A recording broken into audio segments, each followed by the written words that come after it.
Hey folks, this is your buddy Poloco here with his buddy Bearpigman. Just coming Hey, off what's of good, guys? just coming off of a Sparkster stream and heading over to Tiny Toons. One of my games that I liked when I was growing up. There were a lot of Tiny Toons games, and I'm kind of partial to this one that's on the Sega. I have never played this one. I played the one for Game Boy, which this one, the Game Boy one and the Game Boy Looney Tunes one were actually two of my favorite games for that. There weren't a lot of Game Boy games that I really got into, like except for like Pokemon Red and Blue, obviously. So I never actually played any of the Game Boy ones, but there were a lot of Tiny Toons games across all kind of different platforms. There were at least 3, I think, on the Sega, and then at least 3 on the Super Nintendo, and they all play kind of differently. So this one here is just like a standard kind of jump and run kind of thing. And there was one on the Super Nintendo called Buster Busts Loose, I think, and in that one you didn't actually jump on enemies, you had to do this kind of weird drop kick thing. And that had like dash mechanics and all kind of stuff. It was a good game, but it was just a little bit weird. And then they had like party game variants where it was like sports games and mini game collections and stuff. I'm trying to remember. The one I played, I think, was Babs's Big Break. Was the one I played for Game Boy. I know one of them was made by Treasure. Let's see if I can find that. If you're thinking about like the one that's on PlayStation or something. No, there was one. There was a Tiny Toon Adventures that Treasure made. Yeah, Game Boy Advance, like Buster's Nightmares or something. Huh. Yeah, they made a lot of different games. We might go through. Yeah, they did. more. Holy shit. Not tonight, but for tonight, we're just gonna go through this one, which is kind of difficult for what it is. Runch in chat's asking, didn't writers of Tiny Toons have a grudge against other cartoons? I have no idea. We're going to be talking a little bit about the show tonight, because I got some stuff to say. I know KC Green on Twitter, real funny guy, he watches some of the episodes, and every once in a while he's like, oh, this animation studio did this kind of style, and it's just kind of interesting stuff. Because Bearpigman was mentioning on the other stream, stuff like Tiny Toons, Pinky and the Brain, Animaniacs, Freakazoid. Those were all like the really big. Like that was my childhood, basically. The Warner Brothers, those were the 3 Spielberg cartoons, and they had mostly the same writers, same staff, same voice actors for the most part. Like, and even the comedy kind of like evolved with it. So Tiny Toons was for all ages, but a little more geared towards kids. And then, Animaniacs was geared towards, a little more adult. And then Freakazoid was mostly geared towards teenagers. So they really kind of like they got an audience that they could grow with, which was pretty cool. Yeah, it's kind of weird how they had all those kind of different things that appealed to all kind of different people. Like all going at the same time. And especially with Pinky and the Brain, they had a lot of stuff that they did as kind of like tongue-in-cheek humor about the industry. Yep. Like, obviously they started off with Pinky and the Brain, and then they had that spin-off. This doesn't feel right. Might have to reconfigure that. They had the spin-off Pinky, Elmira and the Brain that the studio was not happy about. I mean, they were not happy. They were not happy that they had to do that, is the thing. Let's see, just switch those two. Let's see how that feels. Out of all of them, Pinky and the Brain is probably the one I've seen the least of. Okay. But anyway, there was an episode of Pinky and the Brain where it was like Pinky and the Brain and Larry. And that was in response to the studios saying that, you know, the show's getting a little stale. I think we need to add another character. I think we need So, to like, they're add, Poochie? yeah, I think we need to add another mouse character. So they did an episode where they did just that. It was Pinky and the Brain and Larry was like the Three Stooges Larry. And they kind of did the same thing where they try to take over the world and stuff, but it just wasn't working. And then at the end Less so than usual. Yeah, and at the end of the episode, they were like, you know, something was really off today. It's like, you know, we're Pinky and the Brain and Larry, and then they're like, oh, wait a minute, we shouldn't be Pinky and the Brain and Larry. That doesn't work. We need to be Pinky and Larry. Yeah. But then they wound up doing that with Pinky and Elmira and the Brain, where the suggestions there were actually like, oh, what if they didn't try to take over the world? Maybe they tried to help Elmira in school or something. And they're like, what? That's literally the point of the characters, is that they try and take over the world. Yeah. I mean, they did a little bit of that stuff. There's like a few episodes where they try to help Elmira with something, but the focus is still kind of they want to take over the world. I mean, that's why they literally say it in every goddamn episode. Yeah. I mean, in the theme song, it's got, you know, the lyrics, and part of it is, it's what the network wants, why bother to complain? Yeah, really. But no, I remember specifically an episode of Tiny Toons where they tried to do a Saturday Night Live parody called like Tuesday Afternoon Live with a Bart Simpson lookalike as the guest host. Wait a minute, was that just like an episode parody thing, or was that like a thing that It they was tried to do? It was a full-length episode that was literally just a parody of Saturday, like 80s era Saturday Night Live. Uh-huh. Well, they also did, they did a lot of parody stuff. They did, like, a parody of VH1, where it was, like, a bunch of different music videos. Yep, the MTV episode. They were really good at concept episodes. Uh-huh.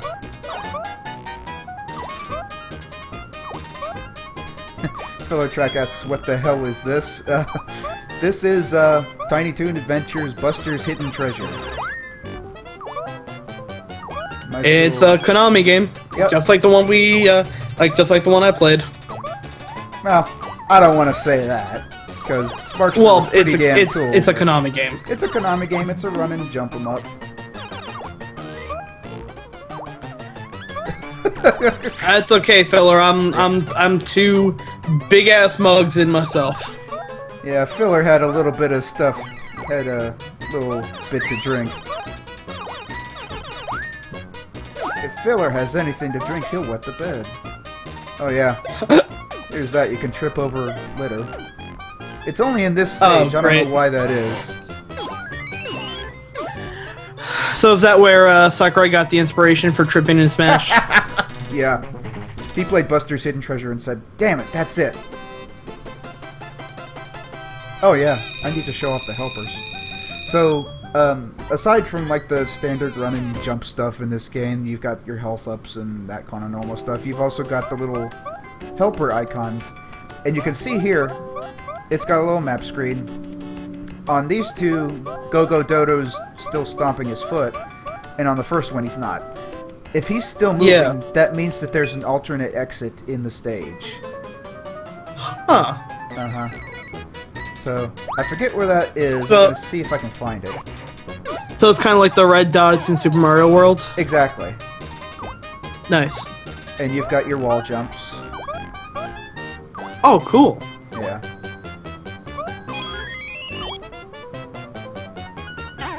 That sounded important. Ooh, that stupid fucking rat. Yeah.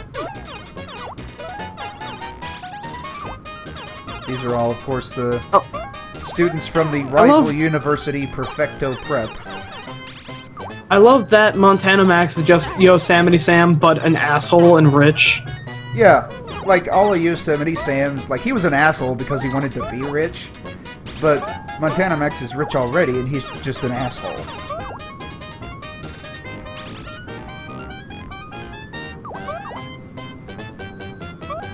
Oh. Yeah, I think those are one-hit nice kills. save. Oh, damn. Yeah, that seems... ooh, nice save. Whew. Oh god, the Yosemite Sam mud flap is the greatest fucking thing ever. That's like the most... I want to get like a fucking like BMW and like a car that doesn't even have a mud flap fit onto it. I just want to like duct tape a Yosemite Sam mud flap onto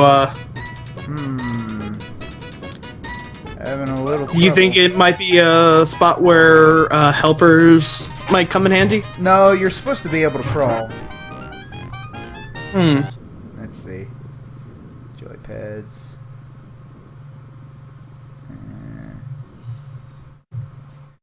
Oh, jeez.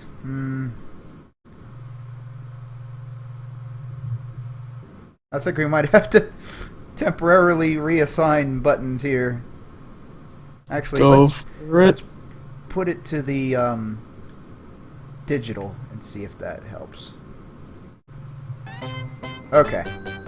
There you go. Yeah, for some reason my analog didn't want to pick that up. Okay, so here's Go-Go. This is the secret exit.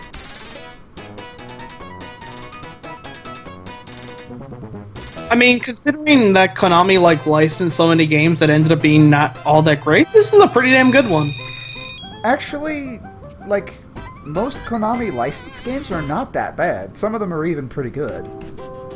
Some of the Ultra ones for NES are not that good, like Ninja Turtles and Metal Gear and Snake's Revenge. Right. I think, like, late Nintendo style, late Nintendo era, where it was like, let's take a Disney property and just make a side-scroller out of it. I think all those were pretty good. Oh, all the Capcom Disney ones are great. Yeah, that's right. That was Capcom. That wasn't Konami. The TMNT arcade game on NES was pretty good, but the original one was not all that great. No, the original the one with like the man whose head was on fire and you had to go find the Technodrome and do the original one bomb was dam stuff. Pretty terrible, if only for the fact that it had that underwater stage. Yep. Like, if I were to type into Google and literally search for that one fucking stage from Teenage Mutant Ninja Turtles, it would pull up that stage. Along with probably a picture of AVGN, because why not? Right. Okay, so I've got a couple helper icons. I think at the end of the stage it gives you a bonus if you don't use them, but I'm going to show them off here. So they're basically full screen clears. Damn. Well, maybe next time. But they're full screen clears, and whoever's on the icon, you know, they come across a screen and they do a little thing. We all know that's how Trump's advertising right now, right? What? Oh, billboards? All the Monty billboards and the no bunnies allowed ones. No Buster Bunny, yeah. What I'm trying to say is Montana Max is Donald Trump. Like, has no one made that, like, connection yet? Because he is.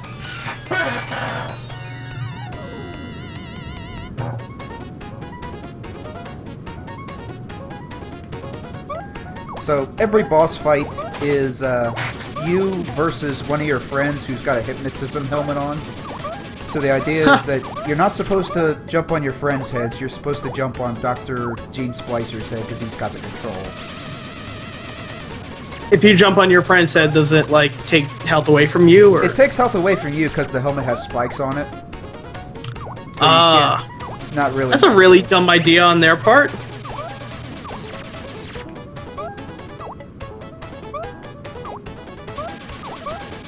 Also, the like most calm boss music thing I've ever heard in my life. Yeah. Although it does get like, better later on in the game. It's actually the final boss has some pretty cool music. I love how he jumps into you for some reason. Like, you know, you can sometimes just stand on a tree and just let him kill himself. Ah, damn. Okay. Like, yeah, I'm gonna leaping jump right into this fucking tree, and then I'm gonna headbutt a bunny. Oh wait, ow. Pretty spry for a scientist.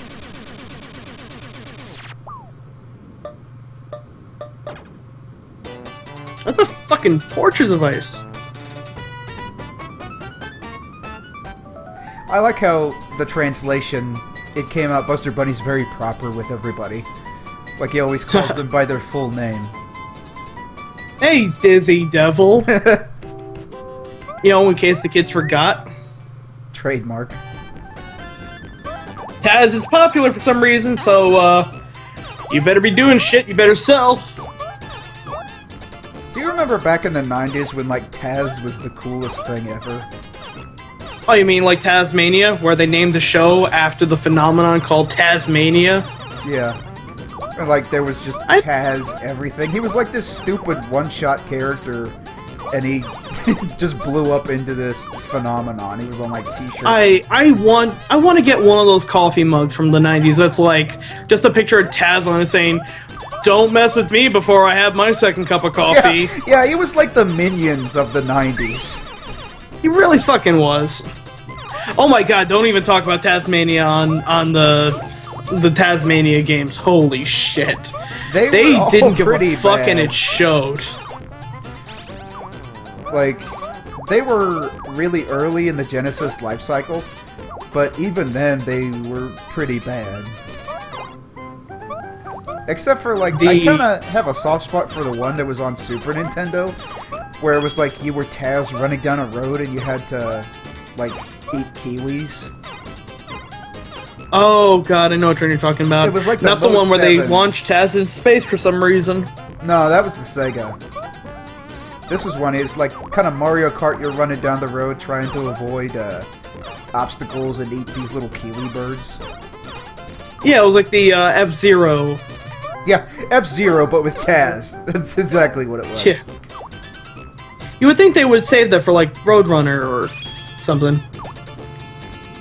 Oh yeah, speaking of Roadrunner, I'm gonna find some enemies and then use my helper. Oh, is that the, whatever the fuck the Tiny Toon equivalent of Roadrunner was? Yeah, that's the little baby Roadrunner. Little beeper. That's what he The does. one where they literally didn't change the joke from his, you know, Looney Tunes incarnation at all? Yeah. I'm gonna be fair, we started talking a little bit about the show before we started streaming, and it was like, you know, a lot of people give shit to Tiny Toons, and I'm like, well, some of it's really good, and a lot of it is kind of really cynical, you know?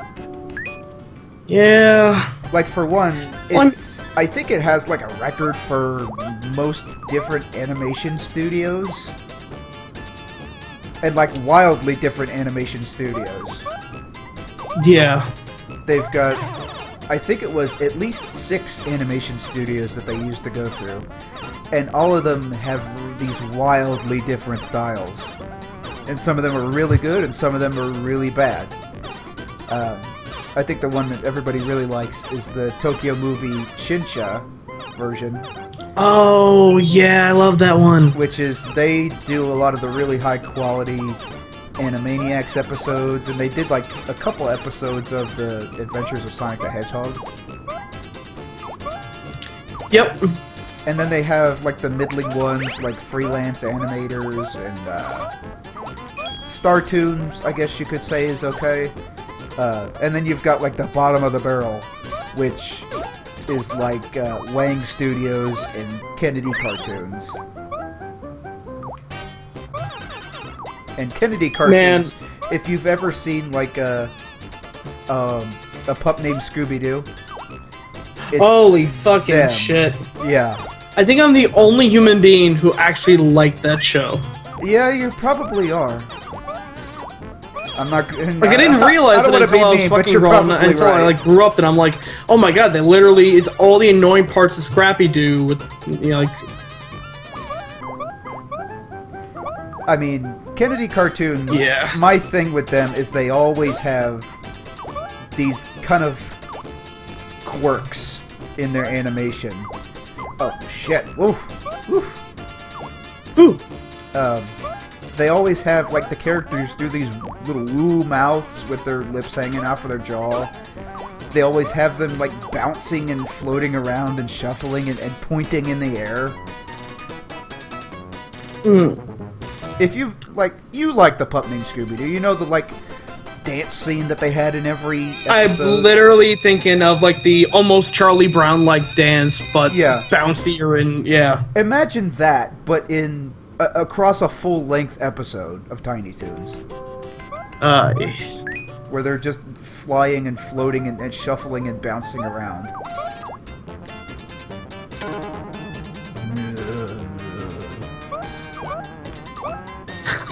Are you kidding me? They got the rake. Yeah. The only real Scooby-Doo thing I can remember watching in, like, the past, forever, and actually really... There are only two things with Scooby-Doo that I really, like, genuinely fucking, like, enjoyed. I had one VHS from when I was a kid that was, like... They go to, like, monster school for girls. Yeah. And it's, like, Dracula's daughter, the Mummy's daughter, Frankenstein's daughter. I thought that was pretty cool. I like that one. And Mystery Inc. was really goddamn good. That's not the like newest one, but it's second newest one. It's the one that had Lewis Black in it as like I don't know, I'm kinda still amazed that they're making Scooby-Doo anything. I know, it's my favorite part of Scooby-Doo is the guy who voiced Fred in like the first incarnation of it. Like, he will fucking get angry if anyone else is gonna be Fred but him. He's like, nope, that's my voice, and I will bury a motherfucker. I'm imagining that in Fred's voice, and that kind of sounds like something Fred would say. I mean, not like the bury motherfucker part. Listen up, gang. I'm gonna have to choke a motherfucker. Listen up, gang. This pussy-ass bitch thinks he can do my voice. Yeah! Oh, that's right! They got Harlan Ellison on that motherfucker! Are you shitting me? So that means a person walked into a room with Harlan Ellison said, "We want you to come on Scooby-Doo," and managed to get a convincing argument to get him on.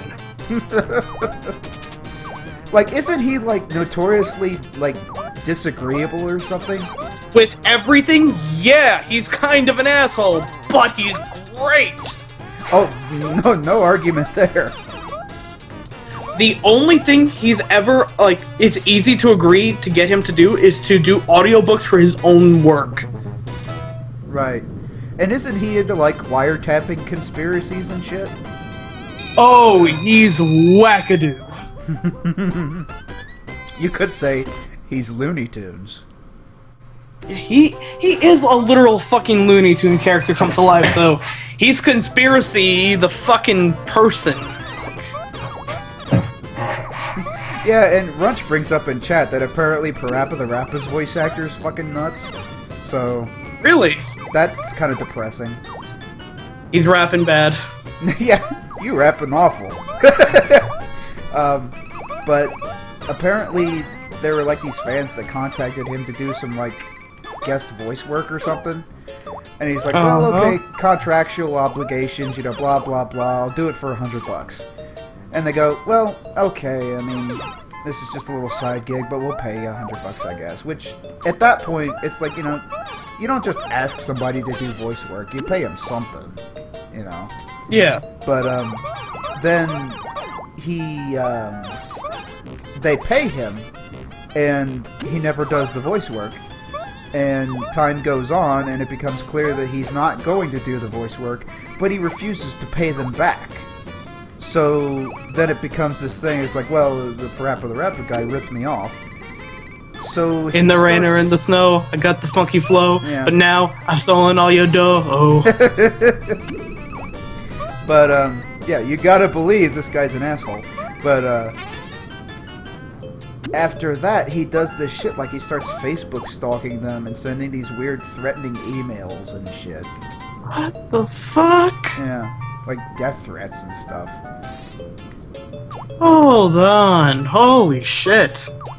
That's a lot to take in. Yeah, imagine like Parappa sending death threats? Doing that, yeah. Man, Sonny, you don't know what you got in me. You stalking bad. Yeah, there's no way to stalk cool. or good. But yeah, it's kind of depressing. Your career was based around you being a rapping dog. Yeah. That is friendly, like, chimed in optimistic. with other people who are actually singing on occasion. Ah, fuck. Well, at least that wasn't a one-hit kill. But yeah, it's always strange when you see people that play these characters and they're just.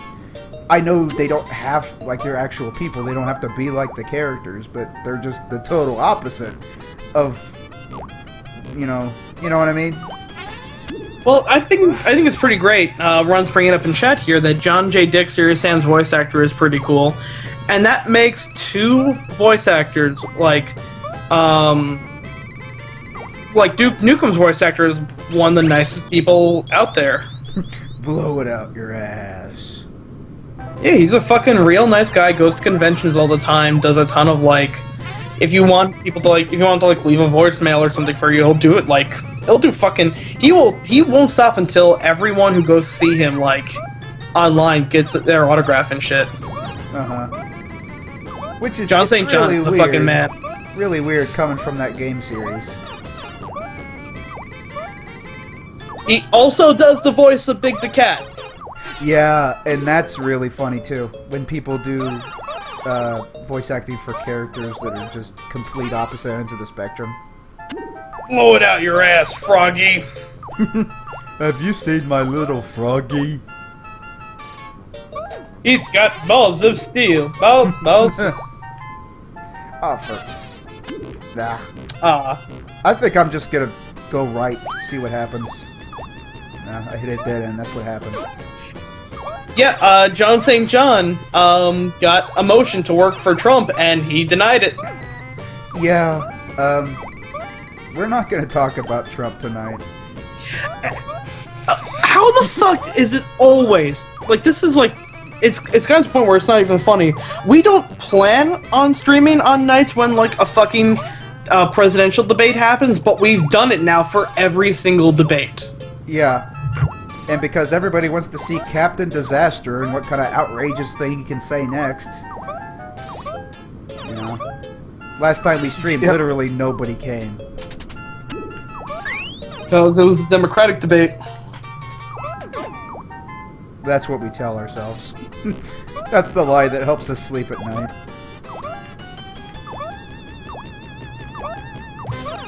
But yeah, we talked a lot about politics after stream last time, and it's like, we're not gonna really touch that. Yeah, it burns people out. It does. It really does. But suffice to say, y'all should probably vote if you care at all about living in a future that is worth living in. Yeah. Yeah, voting's real fucking important. I'm not gonna tell you who to vote for, but don't vote for Trump. Yeah, please, you can do so much better. I would consider it a personal favor. But back to voice actors, I was looking at that we had International Women's Day a little while back. I think it was a couple days ago. And one person that I really respected was June Foray, who is... Where the fuck was that supposed to leave me? Who is one of the most prodigious voice actors. She's got like an award named after her. She's, I think, 98 years old and still doing voice work. Holy shit. Yep. She was the voice of characters like Rocky the Flying Squirrel, Natasha from Rocky and Bullwinkle, who else? I think Peabody? Not sure. The boy from Peabody and Sherman. Right. Magica Dispel from DuckTales. Oh, yeah. Until it brought up Charlie Adler was on Tiny Toons, and Charlie Adler fucking rules. Charlie Adler's basically in everything from that time period, though. Charlie Adler and also Rob Paulson, voice of Wacko. Not Wacko, but Yakko.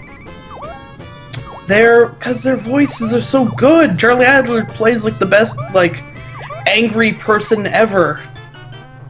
Or over-exaggerated person ever. Right. He was in Ah Real Monsters as the teacher, the Grumble. Oh, yeah. I mean, because it's pretty much the same voice as the Big Heads and the Devil. Right. Yeah, the red guy from Cow and Chicken. Yep. Okay, can I get to the fucking exit, please?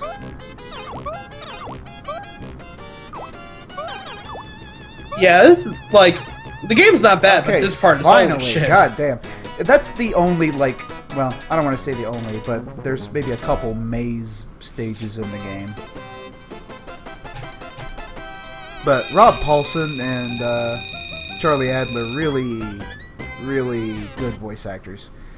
There was this one scene that always kind of impresses me from Ah Real Monsters where he has to do the voice of another character that he does, which is Ickis, the little red monster, who, I forget what the episode was, but he dresses up as the Grumble and imitates him.